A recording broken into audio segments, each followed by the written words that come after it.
ॐ नीलाम्बुदश्यामलकोमलाङ्गं सीतासमारोपितवामभागं पाणौ महासायकचारुचापं नमामि रामं रघुवंशनाथं।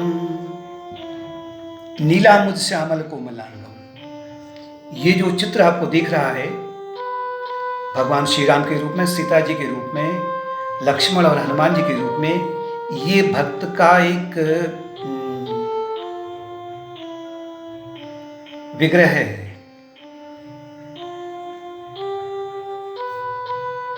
एक आध्यात्मिक रूप से भक्त यही है, नीलाम्बुद श्यामल, क्योंकि ब्रह्म एक ही है, परमात्मा एक ही है, लेकिन विभिन्न रूप में विभिन्न समय में अवतार लेके आते हैं। और ब्रह्म और अवतार को ये पूरा याद रहता है कि मैं ब्रह्म स्वरूप ही हूँ। और ब्रह्मन अकेले अवतार नहीं लेता है, क्योंकि उसके लिए फिर अगर वो एक सीमित अवतार लेता है तो उसके लिए बुद्धि की आवश्यकता होती है, मन की आवश्यकता होती है। और नीलाम्बुद श्यामल कोमलांगम, श्री राम जी का विग्रह है नीलंबर, अर्थात नीले आकाश के समान है। मतलब प्रत्येक जो ऋषि मुनियों ने हमारे सामने चरित्र के रूप में, ये रूप के रूप में चरित्र रखा है, इसका बहुत गहरा आध्यात्मिक अर्थ है, ये आपको जानना आवश्यक है। नीलाम्बुद, जैसे आकाश अनंत होता है, कोई सीमा नहीं होती है, उसी प्रकार से ब्रह्म अनंत है। सगुण साकार में सीमित होते हुए भी ब्रह्मन अनंत है। कोमलांग, उनके जो अंग हैं बिल्कुल कोमल हैं, अर्थात कि भगवान करुणा का पुंज है, प्रेम का प्रतीक है, अमृत स्वरूप, प्रेम स्वरूप, करुणा की मूर्ति है। ये उनके अंग के प्रतीक हैं।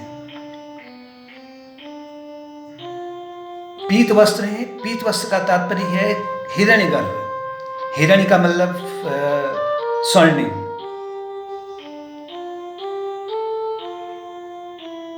कॉस्मिक माइंड, जैसे सागर अगर कॉस्मिक माइंड है, हिरण्यगर्भ है, तो विभिन्न लहरें उनकी इंडिविजुअल माइंड है, मतलब एक व्यक्तिगत मन है। तो ब्रह्मन सबका मन है, एक ही है, सबके मन का मन है ब्रह्म स्वरूप, ब्रह्म अर्थात श्री राम। धनुष उनके हाथ में है। धनुष है निर्मल चित्त का प्रतीक, जो चित्त अनेक जन्मों के अशुभ संस्कारों से मुक्त हो चुका है, ज्ञान की अग्नि से जो संस्कार सब भस्म हो चुके हैं, वो है निर्मल चित्त का प्रतीक। और उसी निर्मल चित्त से फिर शुभ संस्कारों के तीर निकलते हैं और अनंत विभिन्न दिशाओं में जाते हैं। भक्त जब साधना मार्ग से अपने चित्त को निर्मल कर लेता है तो प्रतीकात्मक रूप से उसके हाथ में धनुष है श्री राम जी का। और उसमें से जो दैवी गुण के या शुभ संस्कारों के जो तीर निकलते हैं, विचार निकलते हैं, वो कभी भी, वो तर्कस कभी भी समाप्त नहीं होता है। जितना ज़्यादा भक्त अपने भीतर से शुभ संस्कारों को निकालेगा, छोड़ेगा, उतना ही अधिक उसका तर्कस भरने लगेगा। उनके वामांग में सीता जी हैं। सीता जी प्रतीक है निर्मल बुद्धि की। निर्मल बुद्धि तभी प्राप्त होती है जबकि श्री राम जी शिव जी के पुराने धनुष को तोड़ते हैं।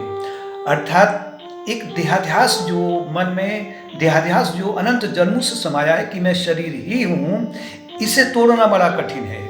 और जो भक्त इस देहाध्यास को तोड़ लेता है तो उसी का विवाह सीता जी के साथ में या निर्मल बुद्धि के साथ में हो जाता है। सीता जी निर्मल बुद्धि या विवेक शक्ति की प्रतीक है।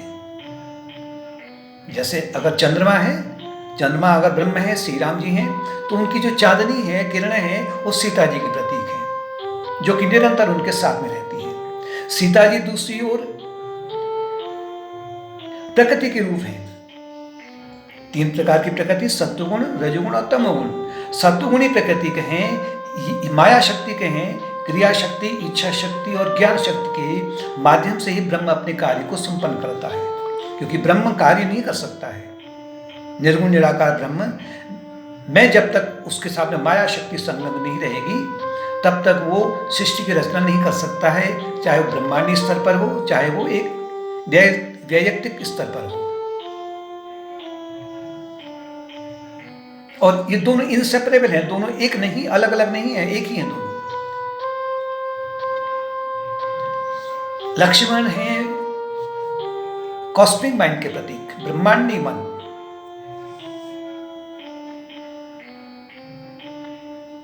ध्यान मार्ग के प्रतीक। जो मन निरंतर ईश्वर की ओर ही प्रभावित रहता है, ब्रह्माकार वृत्ति के रूप में। एक विषयाकार वृत्ति है, दूसरी ब्रह्माकार वृत्ति है। विषयाकार वृत्ति का तात्पर्य कि वो मन निरंतर संसार की भौतिकता में डूबे रहता है, जो नश्वर वस्तुएं हैं उनकी प्राप्ति के लिए रहता है। लेकिन लक्ष्मण यहाँ पर वो मन के प्रतीक हैं जो कि केवल श्री राम जी की सेवा में लगे रहते हैं। और हनुमान श्रद्धा और भक्ति के प्रतीक। जब तक मन संसार रूपी जंगल में भटकता है तो वो अनियंत्रित रूप से डाली डाली कूदता है, उछलता है, कूदता है, कोई उसका प्रयोजन नहीं है। बस उसका जो है एक मनमौजी मन है, वो भटकते रहता है, लेकिन उसको कोई लाभ नहीं मिलता है, कोई उसका उद्देश्य नहीं रहता, उद्देश्यहीन मन रहता है। किंतु जैसे ही मन सत्संग के माध्यम से या आध्यात्मिक मार्ग को पकड़ कर करके कि जीवन के लक्ष्य को पाना चाहता है, राम को पाना चाहता है, आत्म साक्षात्कार पाना चाहता है, तो तभी ये मन हनुमान बन कर करके उसी भगवान की सेवा में लगे रहता है। जैसे हनुमान जी निरंतर श्री राम जी के चरणों में विद्यमान रहते हैं, और हनुमान जी और इस मन में इतनी अनंत शक्ति है कि हनुमान के माध्यम से ही श्री राम जी का कार्य संपन्न हो पाता है। लंका भस्म की थी, सीता जी की खोज की थी, अनेक असुरों को मारा था, लक्ष्मण की सहायता की थी। और हनुमान जी को भी देखें, उनकी पूंछ की अगर देखेंगे तो जैसे कि हनुमान ओम के प्रतीक है। ओम भी ब्रह्म का प्रतीक है, ओम भी सगुण साकार भी है, निर्गुण निराकार भी है। इस प्रकार पूरा जो विग्रह है, ये आपके सामने जो दिखाई पड़ रहा है, ये आपका ही एक प्रतीकात्मक, एक मिस्टिकल सिंबोलिज्म है। ज्ञान मार्ग आपका श्री राम जी के प्रतीक है, विवेक शक्ति आपकी सीता जी की प्रतीक है, और ध्यान मार्ग, अभी लक्ष्मण को हम ध्यान मार्ग बोलेंगे, ध्यान मार्ग आप लक्ष्मण के प्रतीक हैं, और हनुमान जी हैं शरणागति या भक्ति मार्ग के प्रतीक। इस प्रकार से चारों योग का समग्र अगर आपके जीवन में होता है तो आप श्री राम जी को पा सकते हैं या आत्म साक्षात्कार पा सकते हैं।